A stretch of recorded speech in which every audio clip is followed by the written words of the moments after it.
오늘 우리에게 주신 하나님의 말씀은 열왕기상 4장 20절에서 28절입니다. 열왕기상 4장 20절에서 28절 말씀 한 목소리로 읽겠습니다. 유다와 이스라엘의 인구가 바닷가에 모래같이 많게 되매 먹고 마시며 즐거워하였으며 솔로몬이 그 강가에서부터 블레셋 사람의 땅에 이르기까지와 애굽 지경에 이르기까지의 모든 나라를 다스림으로 솔로몬이 사는 동안에 그 나라들이 조공을 바쳐 섬겼더라. 솔로몬의 하루의 음식물은 가는 밀가루가 30고루요 굵은 밀가루가 60고루요 살찐 소가 10마리요 초장의 소가 20마리요 양이 100마리이며 그 외에 숫사슴과 노루와 암사슴과 살찐 새들이었더라. 솔로몬이 그 강 건너편을 딥사에서부터 가사까지 모두 그 강 건너편의 왕을 모두 다스림으로 그가 사방에 둘린 민족과 평화를 누렸으니 솔로몬이 사는 동안에 유다와 이스라엘이 단에서부터 브엘세바에 이르기까지 각기 포도나무 아래와 무화과 나무 아래에서 평안히 살았더라. 솔로몬의 병거의 말 외양간이 4만이요 마병이 12,000명이며 그 지방 관장들은 각각 자기가 맡은 달에 솔로몬 왕과 왕의 상에 참여하는 모든 자를 위하여 먹을 것을 공급하여 부족함이 없게 하였으며 또 그들이 각기 직무를 따라 말과 준마에게 먹일 보리와 꿀을 그 말들이 있는 곳으로 가져왔더라. 아멘. 본문에 계시된 주님은 어떤 분이신가? 베푸신 은혜가 흐르게 하는 은혜의 통로, 그리고 그 은혜로 인하여 하나님께 영광을 돌리게 하기를 원하십니다. 오늘 본문은 솔로몬의 영화라는 부제가 붙을 정도로 솔로몬이 왕이 되었을 때 유다와 이스라엘이 얼마나 부귀 영화를 누렸고 부국강병이 되었는지를 설명해 주고 있습니다. 먼저 인구를 보면 20절에 유다와 이스라엘의 인구가 바닷가에 모래같이 많게 되었다. 당시에 인구가 많아졌다라는 것은 그만큼 나라가 힘이 있어졌다라는 것이죠. 그 결과가 뭡니까? 먹고 마시며 즐거워했습니다. 이만큼 넉넉한 때가 없었다는 것이죠. 영토는 어떻습니까? 21절을 보면 그 강에서부터, 그 강은 밑에 관주를 보면 유브라데 강이죠. 유브라데 강에서부터 블레셋 사람의 땅에 이르기까지, 그리고 애굽 지경에 미치기까지 모든 나라를 다스렸다 그랬습니다. 그러니까 당시에 그쪽 근동에 전부를 접수했다라는 것입니다. 역대기를 보면 이때에 그 지역의 모든 나라로부터 조공을 받게 되는데 1년간 받는 조공이 금 6,600달란트입니다. 금 한 달란트면 장정 한 사람이 20년 동안 받는 모든 임금을 포함하는 것이죠. 그러니까 1년 동안 금 6,600달란트를 받았다.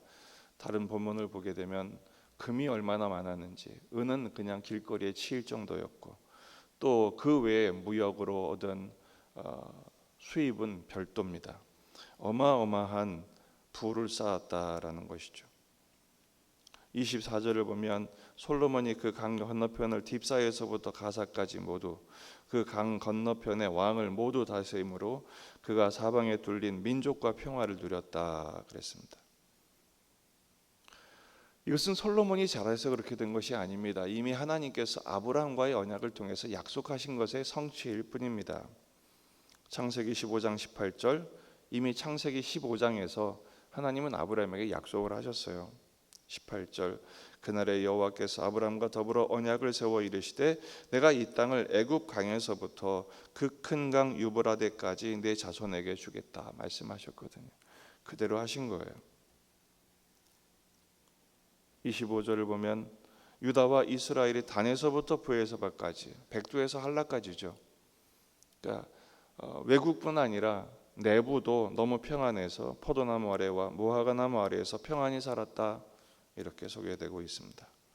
하루 먹는 음식이 어마어마합니다. 22절 23절을 보면 솔로몬의 하루 음식물은 가는 밀가루 30고루, 굵은 밀가루 60고루, 살찐 소가 10마리, 초장의 소가 20마리. 한 마리 소 한 마리면 얼마나 먹나요? 근데 지금 살찐 소 10마리, 초장의 소 20마리, 하루에 30마리의 소를 먹는 거예요. 양이 100마리, 그 외 숫사슴, 노루, 암사슴, 살찐 새, 이건 셀 수도 없을 만큼 많이 잡은 것이죠. 국방력을 보십시다. 26절 솔로몬의 병거의 말 외양간이 4만이요. 외양간이 4만 개예요. 그러니까 얼마나 말이 많았겠어요. 마병이 12,000명입니다. 당시에 솔로몬의 국방력, 이스라엘의 국방력 전 세계 위세를 떨칠 만큼 대단했다라는 것입니다. 읽지는 않았지만 그 앞에 12명의 지방 장관들이 나옵니다. 그 지방 장관들이 하는 일은 내치를 하는 것이 아니라 이 솔로몬의 왕의 식탁을 챙기고 이 마병들의 여물을 챙기는 일에 동원된 수였습니다. 이 엄청난 부의 리스트 모두가 소원하는 거죠. 하나님, 우리나라 이렇게 되게 해주세요. 우리 집안 이렇게 되게 해주세요. 우리 기도하죠. 하지만 오늘 본문의 맥락이 좀 이상합니다. 제가 볼 때는 한마디로 이게 나라냐를 고발하는 것 같습니다. 이게 나라냐. 왜냐하면 열왕기 상하의 독자들은 포로 시대를 살아가고 있는 사람들이에요. 그들은 나라가 이미 망했습니다. 성전은 불타고 자기들은 노예로, 지금 전쟁 노예로 팔려온 사람들 아닙니까? 그렇게 고생하는 그들에게 너희들의 나라가 이랬다, 그 솔로몬의 영화의 민납시 이랬다라는 것을 고발하고 있습니다. 오늘 본문에서 주목해야 될 부분은 25절입니다. 솔로몬이 사는 동안에 그랬어요. 솔로몬이 사는 동안. 이 모든 부귀 영화는 솔로몬 시대에 끝났다라는 것입니다. 원래는 어떻게 됩니까? 이 하나님이 약속하신 이 모든 하나님의 복락이 모든 후대에 계속 계승되어야 되잖아요. 근데 솔로몬 때만 잘 먹고 잘 살았어요. 평안했다, 평화를 누렸다, 먹고 마시고 즐거워했다. 이건 솔로몬 때로 끝난 거예요. 후대들은 우린 뭐야 그럼? 왜 이렇게 된 거야? 그런 의문을 갖게 되지 않겠습니까? 이 솔로몬의 영화가 후대에게 지속되지 못한 그 민낯을 낱낱이 고발하고 있는 것입니다. 솔로몬 때 뭘 잘못했느냐, 뭐가 문제였느냐를 지금 말하는 것이죠. 첫 번째는 그 하나님이 주신 엄청난 은혜에 감사하고 영광 돌리는 장면이 전혀 나오지 않습니다. 은혜를 많이 받았다, 그리고 잘 먹고 잘 살았다, 끝. 그거예요. 우리는 그 말씀 잘 알죠. 먹든지 마시든지 다 무엇을 위해? 하나님의 영광을 위하여 하라. 이 모든 은혜는 하나님의 은혜요. 그 은혜를 주신 하나님이 왜 이렇게 주셨는지를 감사하며 영광을 돌리며 예배하며 그래야죠. 잘 먹고 잘 살았다, 즐거웠다, 끝. 이게 문제예요. 우리는 은혜를 달라고 그렇게 기도합니다. 병을 고쳐달라, 문제를 해결달라, 성공하게 해달라, 기도를 열심히 합니다. 하나님 응답하세요? 그러면 아멘, 감사합니다, 끝. 그 다음에 어떻게 해야 돼요? 더 훌륭해져야죠. 그 넉넉한 은혜와 감사와 그것을 통해서 하나님을 더 기쁘게 경배하며 경배의 삶을 살아야죠. 뭐가 경배의 삶입니까? 경배는 하나님을 사랑하는 것이고 경배의 삶은 이웃을 사랑하는 거예요. 그 은혜가 흘러가게 해야죠.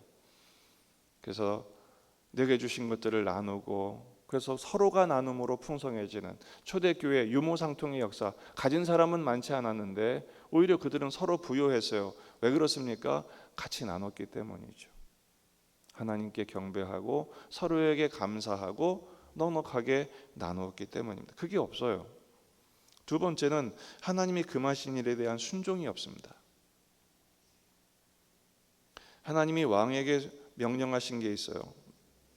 아내를 많이 두지 말라, 말과 병거를 많이 두지 말라, 은금을 많이 모으지 말라. 이게 하나님 왕에게 명령하신 것입니다. 솔로몬은 모으기 바빴어요. 전 세계의 말들을 모으기 시작했고 전 세계의 모든 여자들을 모으기 시작했고 은금을 모으기 시작했어요. 조공을 받았다, 모았다는 것입니다. 뺏은 거예요. 나눔이 없습니다. 세 번째는 하나님이 명하신 일을 순종하지 않았어요. 금하신 일도 순종하지 않았지만 명하신 일을 순종하지 않았어요. 하나님이 명하신 일이 뭡니까? 신명기 17장 18절 19절 그가 왕위에 오르거든 이 율법서의 등사본을 레위 사람 제사장 앞에서 책에 기록하여 평생에 자기 옆에 두고 읽어 그의 하나님 여호와 경외하기를 배우며 이 율법의 모든 말과 이 규례를 지켜 행할 것이라. 그래야 그 마음이 교만해지지 아니해서 하나님의 명령에서 떠나 치우치지 아니할 뿐 아니라 결국 그렇게 되어야 그와 자손이 왕위가 장구할 것이다 라고 말씀하세요. 그 뒤에 나오는 솔로몬 지혜가 나옵니다. 그 엄청난 지혜, 그 엄청난 부, 그것을 다 자기만을 위해 썼어요. 나누는 법이 없었고 베푸는 법이 없었어요. 자랑하기 바빴다는 것이죠. 그 결과 솔로몬이 사는 동안에만 잘 먹고 잘 살았다 끝. 여러분, 하나님이 이토록 큰 은혜를 부어주신 데는 이유와 목적이 있습니다. 그 목적이 뭡니까? 그 이유가 뭡니까? 이사야 60장 1절 일어나 빛을 발하라. 일어나 빛을 발하라. 하나님이 이 은혜의 빛을 비추신 것은 그 빛을 가지고 전 세계를 향하여 어렵고 힘들고 주님을 알지 못해 방황하는 이 어둠의 세대를 향하여 시대를 향하여 빛을 발하라. 그래야 내 나라들이 내 빛으로 그리고 왕들은 내 비치는 광명으로 돌아오지 않겠느냐. 이스라엘에게 복을 주신 것은 이스라엘만 잘 먹고 잘 자란 뜻이 아니라 이스라엘에 주신 그 복락을 주신 하나님을 감사하고 찬송하며 이 하나님을 알지 못하는 사람들에게 이 복음을 선포하여 그들도 함께 이 복을 누리게 하라. 아브라함에게 약속하신 것처럼 내가 복의 근원이 되어 모든 민족이 너로 말미암아 복을 받게 할 것이다. 이게 하나님의 뜻이었습니다. 이스라엘은 제사장 나라의 사명이 있었던 것입니다. 그래서 전 세계에 거룩한 영향력을 미치고 복음의 근원으로서 하나님을 선포하며 모든 나라가 모든 시대가 하나님께 영광을 돌리고 이 복락을 함께 누려 천국을 만들어내는 것, 이게 하나님의 뜻이었어요. 여러분, 우리가 하나님의 은혜로 이 땅을 지금 살아가고 있는 줄로 믿습니다. 물론 지금 우리가 원하는 만큼 우리가 기대하는 만큼은 아닐지 모르겠어요. 그러나 하나님은 신실하시게 매일 매순간 우리에게 가장 필요하고 가장 충분한 것으로 공급하시고 인도하십니다. 그렇다면 우리가 해야 할 일은 뭐예요? 두 가지죠. 하나님을 사랑하고 이웃을 사랑하는 삶을 사는 거예요. 근데 우리는 맨날 하나님 앞에 원망하죠. 이게 뭡니까? 그리고 사람들에게 불평하죠. 저주하죠. 너는 이게 뭐냐? 그러죠. 솔로몬하고 다를 바가 전혀 없습니다. 솔로몬이 사는 동안에만 복을 주시고 여러분 자손들, 자녀들 그리고 전 세계를 향한 복음의 그 확장, 하나님 나라의 영광의 선포는 기대할 수가 없게 되는 것입니다. 여러분, 우리에게 맡겨주신 사명이 있어요. 온 천하 만민에게 복음을 전파하라. 땅끝까지 제자 삼으라. 이게 주님의 세계 복음 선포의 사명인데 여러분, 전 세계는 고사하고 내가 사는 지방 구석조차도 평화롭지 못하잖아요. 왜 그러죠? 너무 우리의 신앙이 이기적인 신앙에 국한되어서 그래요. 내가 원하는 것만 고집해서 그래요. 깨뜨려야 합니다. 여기서 솔로몬이 죽었어야 됐습니다. 자기 기대, 자기 야망, 자기 욕망에 대하여 철저히 죽고 하나님 명령하신 대로 하나님 말씀 앞에서 자신을 살피고 이 나라를 향한 하나님의 비전과 왜 이렇게 복되게 하셨을까에 대한 질문과 그리고 하나님의 말씀하심에 응답을 듣고 순종하며 그렇게 해 나갔어야 했습니다. 그런 자기 살핌이 없는 결과 그저 자기 시대에 잘 먹고 잘 사는 것으로 끝난 거죠. 지금 전 세계가 그로 인한 질문 앞에 엎드려야 할 시대가 되었습니다. 아니, 나부터. 하나님 은혜 베푸심에 감사합니다. 있는 것부터 감사하십시다. 그리고 있는 은혜로 하나님 앞에 힘을 다하여 예배하십시다. 그리고 지금 주신 만큼 나누고 베풀고 사십시다. 콩알 반쪽이라도 나눠 먹으면 천국이고요, 억만금을 가져도 서로 으르렁거리면 그게 지옥입니다. 주신 은혜에 감사하고 그만큼 힘을 다하여 예배하고 서로 사랑하며 사이좋게 화목하며 손을 잡고 이 시대에 맡겨주신 사명을 위하여 가족이 마음을 모으고 교회가 하나 되어 이 지역의 복음화, 민족의 복음화, 세계 복음화를 위하여 쓰임받을 때 하나님이 우리의 인생을 정말 솔로몬의 시대가 부럽지 않을 만큼 감사와 찬양과 기쁨이 넘쳐나는 축복의 인생으로 만들어 주실 줄 믿습니다. 이 은혜를 누리며 선포하는 저와 여러분이 되기를 주의 이름으로 축원합니다.